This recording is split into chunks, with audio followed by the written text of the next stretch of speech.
नमस्कार मित्रांनो, कोकणातल्या भयकथा या चॅनलवर आपल्या सगळ्यांचं स्वागत असा. तुम्ही जर आजच या चॅनलवर असाल तर चॅनल सबस्क्राईब करा आणि बेल आयकॉन दाबा.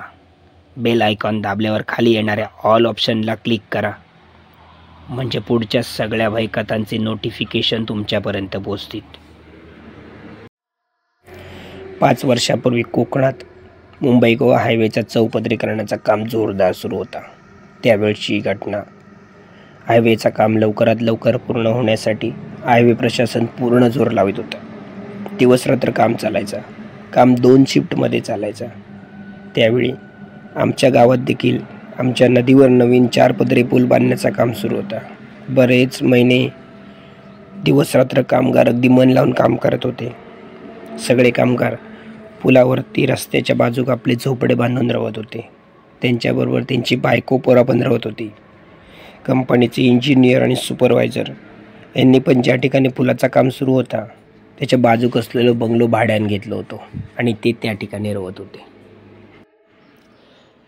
पुलाचे पिलर उभे करण्यासाठी खोदकाम जोरदार सुरू होतं. एकूण 4 पिलर त्या नदीच्या प्रवाहामध्ये उभारले जाणार होते आणि त्याच्यावर पुलाचं बांधकाम होणार होतं.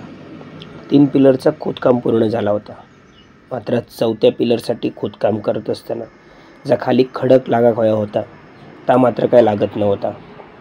आता जवळजवळ 20 फूट खोदकाम झाला होता, पण खाली काय खडक लागत नव्हता. खोदकाम केलेल्या खड्ड्यात भरपूर पाणी साचायचं आणि त्यामुळे त्या पाणी बाहेर काढण्यासाठी मोठमोठे पंप त्या ठिकाणी लावले होते आणि त्यांच्या साहाय्याने पाणी बाहेर काढलं जायचं. मोठमोठे हॅलोजन रात्री उजेडासाठी लावलेले होते, ज्यांचा प्रकाश एवढं होतो की रात्र असली तरी दिवस असल्यासारखं उजेड असायचं.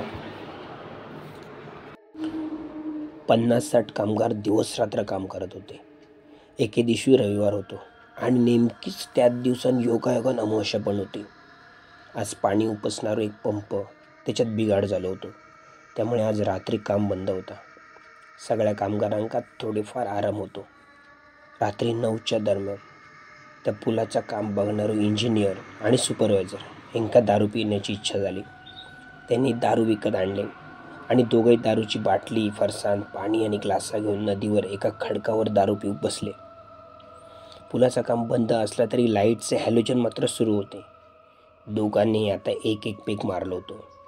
इतक्यात काम करणाऱ्या कामगारांपैकी एक कामगार आपल्या झोपड्याकडून धावत धावत खाली येलो आणि इंजिनियरला म्हणालो, साहेब एक सांगू.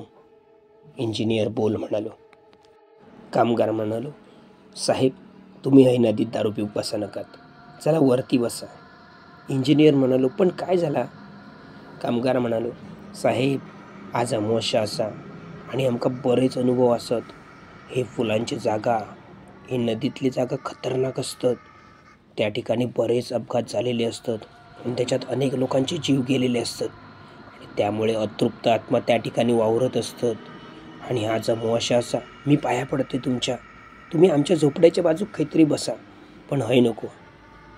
इंजिनियर आणि सुपरवायझर इतक्यात जोरदार हसाक लागले आणि इंजिनियर त्या कामगाराक म्हणालो, अरे अंधश्रद्धा आई अंधश्रद्धा, भूताटकी वगैरे काय नसता, ह्या सगळा थोतांडा, बाकी काय नाही. असं म्हणून दोघांनी दुसरं पेक तोंडाक लावल्याने तसं तो कामगार निराश होऊन वरती आपल्या झोपड्याकडे परतलो आणि बाकीच्या कामगारांका म्हणालो, साहेब काय ऐकत नाही. मी बरोच समजावण्याचा प्रयत्न केले, पण काय उपयोग झालो नाही. आत्ता मात्र म्हणता म्हणता रात्रीचे 11 वाजले होते. ते दोघे जण आता नदीत एका खडकावर बसून रात्री दारू पित होते. झोपडीतले कामगार आता जेवण खाऊन झोपी गेले होते. इतक्यात एक घटना घडली. नदीत पुलाच्या कामाच्या ठिकाणी लावलेले लाईटचे हॅलोजन अचानक चालू बंद होऊ लागले. इंजिनियर सुपरवायझरला म्हणालो, जा जरा लाईटचा कनेक्शन चेक करून ये. तेवढ्यात सुपरवायझर गेलो. लाईटचं कनेक्शन त्यानं चेक केलं आणि पुन्हा खडकावर येऊन बसलो. आता मात्र हॅलोजन व्यवस्थित पेटायला लागले होते. दोघांका आता दारू बऱ्यापैकी चढली होती आणि इतक्यात बंद झालेला तो पाण्याचा पंप अचानक सुरू झालो आणि जोरजोरात पाणी बाहेर फेकूक लागलो. दोघंही म्हणाले, अरे ह्यो तर पंप सकाळपासून बंद. आणि 11:30 वाजता आता रात्री अचानक हे सुरू कसं काय झालं? सुपरवायझर पंपाकडे गेलो आणि त्यानं पंप बंद केला आणि तो पुन्हा खडकाकडे गेलो. आता मात्र त्याला थोडंफार संशय येलो होतो. तो इंजिनियरला म्हणालो, साहेब एक सांगू, आता आपण वरती जाऊया. रात्रीचे 12 वाजत इले आहेत. चला हय नको थांबया. हय थांबना माका आता बरा वाटणार नाही. इंजिनियर हसलो आणि म्हणालो, झाला तू पण डरपोक निघालस? अरे बस खाली, असा म्हणान त्यांना त्याच्या हातात धरून खाली बसवले आणि ते दोघे पुन्हा दारू पिऊक लागले. घडलेल्या प्रकारात मात्र सुपरवायझरच्या मनात शंकेची पालचूक चुकली होती. तो म्हणत होतो की कामगार सांगत होतो तो खरा नसत ना. तो आता खूप घाबरलो होतो. इतक्यात त्याका 2-5-6 वर्षाच्या लहान मुलांच्या हसण्याचा आवाज येऊ लागलो. सुपरवायझर आणि इंजिनियरने पाठी वळण बघितले तर रस्त्यावरनं 2 मुलं खाली नदीकडे येत होती. म्हणजे ज्या ठिकाणी पिलरचा खोदकाम सुरू होता त्या ठिकाणी ती 2 मुलं हातात हात धरून हसत हसत येत होती. इतक्यात इंजिनियर सुपरवायझरला म्हणालो, बघ त्या कामगारांका आपली पोरा पण सांभाळू घेणत नाही. रात्री पोरा खाली येली त्यांचं लक्ष पण नाही. त्यांनी त्या मुलांका हाक दिले, ए पोरांनो पुढे जाऊ नकत. पुढे खड्डो असा त्याच्यात पाणी असा, पडशात मागे राहा. पण पोरा काय ऐकत नव्हती. ती पोरा आता हसत होती आणि पकडापकड खेळाक लागली होती. सुपरवायझराक तर काय होता ताच कळत नव्हता. तो म्हणत होतो, हे कामगारांची पोरं एवढ्या रात्री खाली येतीतच कशी? तिचं त्याच्या डोळ्यावरती विश्वास बसत नव्हतो. म्हणता ती पोरा नदीतल्या वाळूत दोघा पण खेळाक लागली. इतक्यात इंजिनियर सुपरवायझरला म्हणालो, तू कामगारांका हाक मार आणि त्यांका पोरांका वरती नेऊक सांग.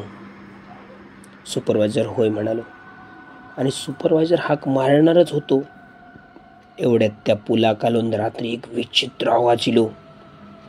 ए आवाज बंद, कायमचं बंद. आता मात्र सुपरवायझर खूप घाबरलो.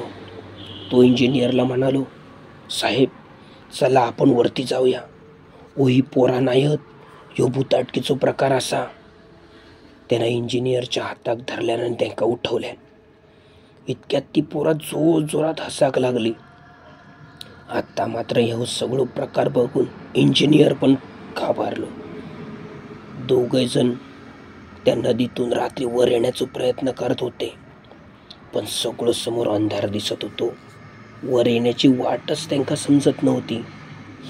इतक्यात त्या वाळूत खेळणारी ती पोरा अचानक त्या खोदकाम केलेल्या पिलरच्या खड्ड्याकडे धावली. इतक्यात दोघे जण ओरडले, ए पोरांनो तिकडे जाऊ नका, तिकडे खड्डो त्याच्यात पाणी असा, मागे या. इतक्यात ती दोनही पोरा त्यांच्याकडे बघून जोरात हसाक लागली.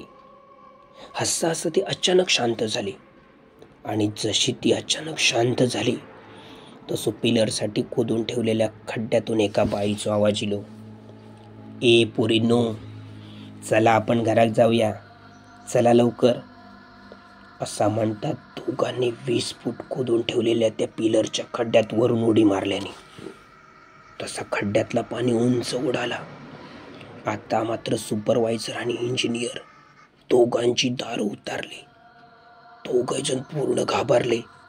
दोघे धावत वरती कामगारांच्या झोपडीकडे येण्यासाठी प्रयत्न करत होते, पण त्यांना वाट दिसेना. कसे बसे ते कामगारांच्या झोपडीकडे परतले. दोघे पूर्णपणे घामान भिजले होते. त्यांनी कामगारांना हाक मारल्याने आणि उठवल्याने कामगार उठले आणि म्हणाले, साहेब काय झाला, साहेब काय झाला? इतक्यात इंजिनियर म्हणालो, तुम्ही आधी पहिली आपापली पोरा झोपडीत होत काय बघा. कामगार म्हणले, साहेब झाला काय? अरे आता आपण पिलरसाठी खोदून ठेवलेल्या खड्ड्यात 2 पोरा पडली आहेत, तुम्ही लवकर बघा आपापली पोरा आहात काय. सगळे कामगार आपापल्या झोपडीत गेले आणि त्यांनी बघितल्याने तर काय, त्यांची पोरं अगदी शांतपणे झोपी गेली होती. ते येऊन इंजिनियरला म्हणाले, साहेब आमची मुलं तर झोपली होतो. ह्या ऐकांतर सुपरवायझर आणि इंजिनियर दोघंही हैराण झाले. दोघंही अचानकपणे खाली बसले आणि म्हणाले, घडलेलो प्रकार खूप खतरनाक असा. इतक्यात तो कामगार जो त्यांका वरती बसा म्हणून सांगा केलेलो तो म्हणालो, ओ साहेब, म्हणानच तर मी तुमका मगाशी म्हणत होते की आज तुम्ही नदीत नका बसा, वरती बसा म्हणून. कारण आज अमावास्या रात्री असल्या पुलांखाली हमखास भुताटकीचे प्रकार चलतात. व आमका काम करताना बरेच अनुभव इलेत वेगवेगळ्या ठिकाणी. इतक्यात इंजिनियर आणि सुपरवायझर म्हणाले, होय हो, तुम्ही सांगत होतास तर तुमचा आम्ही ऐका होय होता. पण एक सांगू, आम्ही बघितलेलो प्रकार खूप भयानक होतो. ती पोरं आमच्या बाजूक खेळत होती आणि अचानकपणे ती दोघांनी जाऊन त्या खड्ड्यात उडी मारल्याने आणि त्यांचा आवाज शांत झालो. इंजिनियर कामगारांका म्हणालो, माझो आता विश्वास बसलो. भुताटकी असता 100% असता. काळ वेळ जुळान इलो की आपणाक ती नक्की दिसता. आज माझा विश्वास बसलो. मित्रांनो, ही जर गोष्ट तुमका आवडली असत तर जास्तीत जास्त लोकांका शेअर करा, लाईक करा, कमेंट करा. आणि कोकणातील भयकथा या चॅनलवर जर तुम्ही नवीन इला असाल तर चॅनल सबस्क्राईब करूक मात्र विसरा नकात. म्हणजे पुढची एक भयकथा तुमका या चॅनलवर ऐकाक मिळात. आजपर्यंत मी तुमची या ठिकाणी रजा घेते. धन्यवाद.